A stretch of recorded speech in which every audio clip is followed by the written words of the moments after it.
जह दीन उजारो दुनिया के सो दीन सचो इस्लाम अथई।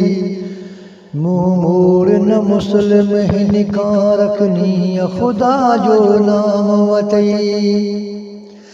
जह दीन उजारो दुनिया के सो दीन सचो इस्लाम अथई। मुँह मोड़ न मुस्लिम हिनका रखनी खुदा जो नाम अथई। हिन दीन के खावंद खास कयो, हिन दीन के परवर पास कयो, हिन दीन के राहिम रास कयो, हिन दीन कुफर के नास कयो, हिन दीन दुनिया के रोशन कयो, हिन दीन दुनिया के रोशन कयो, ॿिया दीन दुनिया जा दाम वठई। मुँह मोड़ न मुस्लिम हिनका रखनी खुदा जो नाम वठई। जंहिं दीन उजारियो दुनिया के सो दीन सचो इस्लाम वठई। ही दीन मुहम्मद मुरसल जो, ही दीन त अरबी अकमल जो, ही दीन नबी ते निर्मल जो, ही दीन कुरैशी कामल जो। जंहिं कान जुड़िया ही जग बई, जंहिं कान जुड़िया ही जग बई, जंहिं हथ में शफ़क़त जाम वठई। मुँह मोड़ न मुस्लिम हिनका रखनी खुदा जो नाम वठई। जंहिं दीन उजारियो दुनिया के सो दीन सचो इस्लाम वठई।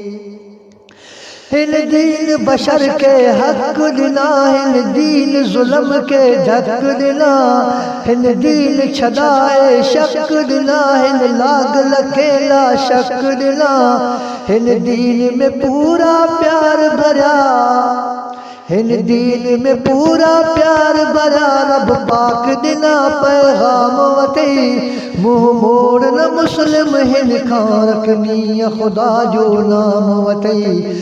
जंहिं दीन उजारियो दुनिया के सो दीन सचो इस्लाम वठई।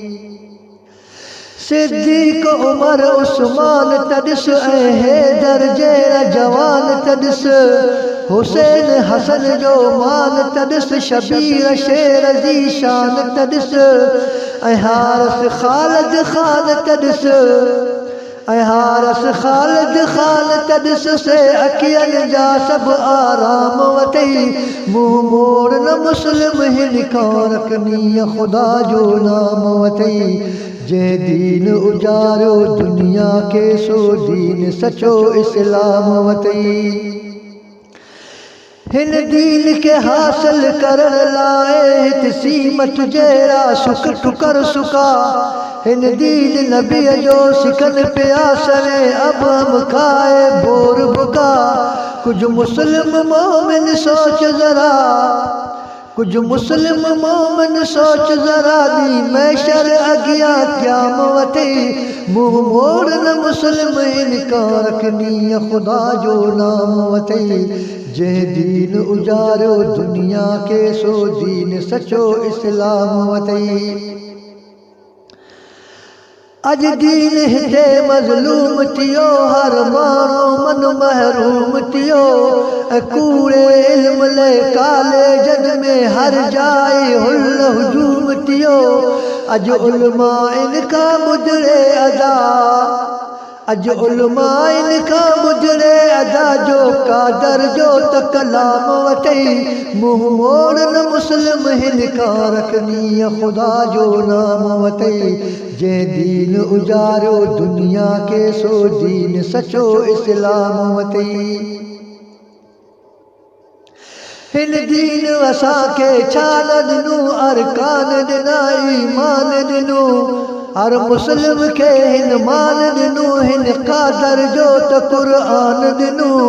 एहसान इलाहीअ जा तो ते, एहसान इलाहीअ जा तो ते, हर वक़्तु सुबुह ऐं शाम वठई। मुँह मोड़ न मुस्लिम हिनका रखनी खुदा जो नाम वठई। जंहिं दीन उजारियो दुनिया के सो दीन सचो इस्लाम वठई। हिन दीन जी ख़िदमत फ़र्ज़ अदा उहो ॼाण तूं पाण ते कर्ज़ अदा हिन दीन जी मोहबत मन में रख सभु मेटिजी वेंदई मर्ज़ अदा हिन दीन ते रहमत राहिम जी हिन दीन ते रहमत राहिम जी ऐं मोमिन मर्द मदाम वतई मुंहुं मोड़ न मुस्लिम हिन खां रखनी ख़ुदा जो नाम वतई जंहिं दीन उजारियो दुनिया खे सो दीन सचो इस्लाम वतई ही दीन ते यार यतीमन जो न अमीरन जो न वॾेरन जो ग़मख़्वार ही दीन ग़रीबन जो ऐं मुंशी आ मिस्कीनन जो ही गोहर जो हर दीन वतई ही गोहर जो हर दीन वतई गुल फाम वतई मुंहुं मोड़ न मुस्लिम हिन खां रखनी ख़ुदा जो नाम वतई जंहिं दीन उजारियो दुनिया खे सो दीन सचो इस्लाम वतई मुंहुं मोड़ न मुस्लिम हिन खां रखनी ख़ुदा जो नाम वतई।